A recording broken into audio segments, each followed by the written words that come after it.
Okay, so in today's video I have got, let me get it the right way up, I have got week 8, I believe. I swear I do this every single week. I literally have no idea what week we're on.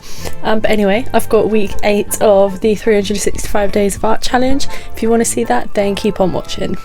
So the first one I started with this week was this one just here. Basically I just had to fill this page in with coloured dots, which sounds really boring, and to be honest I thought it was going to take me ages, but it actually didn't take as long as I thought it would, because I was kind of, as you can see, using like the same colour pencil to fill in like a few different spots like all around the page, so it actually filled up a lot quicker than I assumed it would. But yeah, I don't know if you've noticed, but in these previous videos I literally haven't done anything with coloured pencil, and that is literally for one reason and one reason only. So where like the book is now, underneath that is like hollow, and that's where I keep all like my art supplies, and basically it was really unorganised and my pencils were right at the bottom of it. So I just didn't want the stress of having to like try and get the pencils out, so I literally just left them. And last week I actually reorganised my like art supply cupboard hole, whatever you want to call it, I don't really know what to call it, but yeah, I reorganised it and kept my pencils out.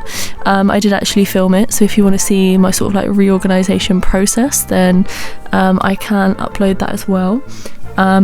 But yeah, like the next one I did as well was also a pencil one, because I was just excited to actually be able to do some of them, rather than like some of these I've been looking at since I opened the book thinking, oh, that'd be really cool, I want to do that one, but obviously needing pencils and being too lazy to actually get them out, I haven't done them yet.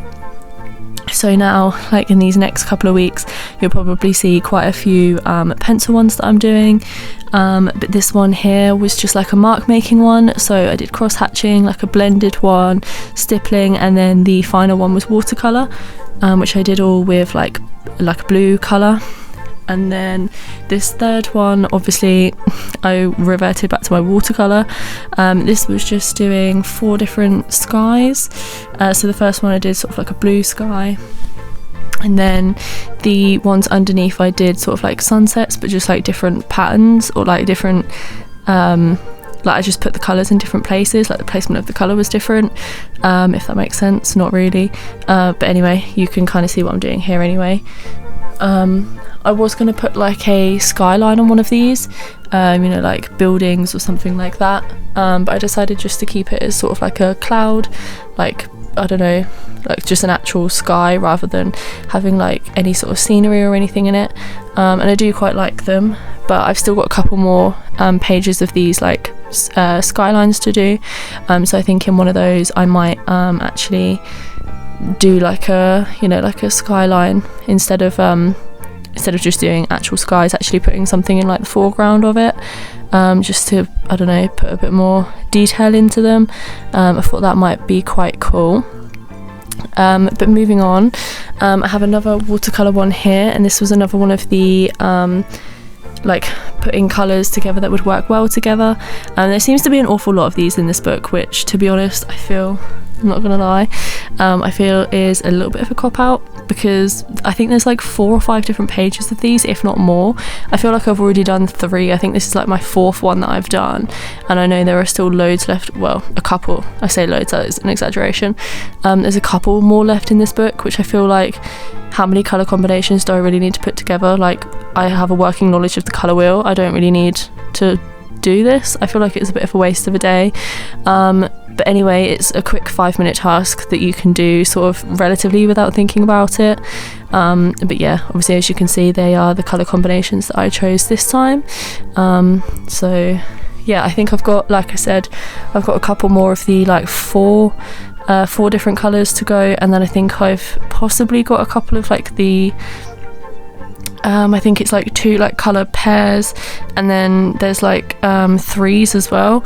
I'm not sure how many I've got left, but I know I've definitely got a couple left, even though I've already done a fair amount. But yeah, the next one I did was this one here, which was just carrying on the pattern. I decided to do this with both coloured pencils and watercolour, just to kind of create some thicker lines with the watercolour and some different textures as well. Obviously the watercolour creates sort of like a different effect than what pencil does, and pencil lines were obviously a lot thinner, So yeah, obviously as you can see here, I'm just carrying on the pattern. Quite know what happened here or like how I actually did it, but as you can see, like at the top of the pattern, it like came so much further over the page than what like the rest of it did. I feel like at some point like one of them came too far out, and then it was just like beyond saving at this point, so I literally just had to carry it on. And like I was trying to like leave like a bit of a bigger gap to be able to like even out that spacing, but obviously if I was leaving too big of a gap, then it was just gonna look odd. And yeah, I really didn't know what to do here, so I just kind of carried on up until I'd run out of room like along the top, and then just finished it. But I don't know, it just feels like, I don't know, I kind of ruined that one a little bit. But yeah, I guess it is what it is really. And I finished it anyway. And I think it would have looked weirder if I'd carried on the pattern but like the top bit be missing. I don't know, I might revert back to it at some point and change my mind and carry it on, but for now I'm happy with where it is.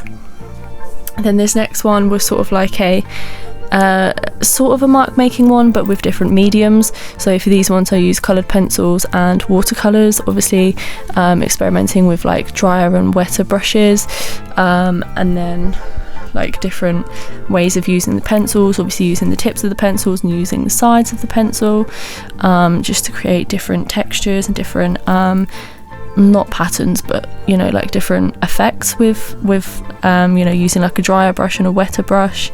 Obviously with watercolor, the drier the brush is, the more intense the color is going to be, but it's not going to go as far. And then obviously if it's wetter, it's going to be a lot more washed out, but it will go a little bit further. And then with pencils, obviously, you know how pencils work. If you use the side of the pencil as opposed to the tip of the pencil, obviously it's going to come out a little bit different. But yeah, that's what I did with that one. That was again another quick sort of like 5-minute one. Didn't really have to think about it too much, which was quite nice. And then I just moved on to this one, which is another like colouring in one. And there was some orange bits on these already, so I just decided to carry on with like the orange and like red and yellow theme. Well, obviously it was like orange to begin with, but I decided to add in like yellow and red as well. But as you can see as well, I did some of these with coloured pencils and some of these with watercolour. I quite like mixing the two mediums now that I've actually got my pencils available to be used. I quite like using both of them together, because obviously they create different textures together, different sort of effect, but when used together they look quite cool together. So yeah, obviously I just carried on with this one, and then just obviously used a few different colours throughout, like in the different circles, to kind of bring it all together. I did think about doing this like completely different colours, but I just kind of wanted to keep it one sort of like colour family, and just kind of keep it quite warm toned rather than mixing loads of different colours in. But then at the end I decided, instead of leaving the background white, I wanted to use black watercolour to kind of fill in the background, just to kind of make it feel a little bit more complete and to make the actual circles stand out a little bit more. And once I was a little bit skeptical about doing this, but once it was finished, I was actually really glad that I did this, because I do think it really pulls it all together. And yeah, I think it looks really cool in the end. As you can see now, I'm sort of coming to the end of colouring in the background, and I do think it definitely makes it stand out a lot more. And then, as I do every single week, I just went through and marked off on the tracker what I've done. And yeah, like I say, every week the track is definitely filling up now, and it's actually really cool to see them. So that was week 8 of my 365 days of art challenge. If you like this video, make sure to like, comment and subscribe, and let me know down below what your favourite was, or if you've got any ideas for future ones, if you've seen the prompts that are in there. But yeah, if you enjoyed, like I said, like, comment and subscribe, and I'll see you next time. Bye.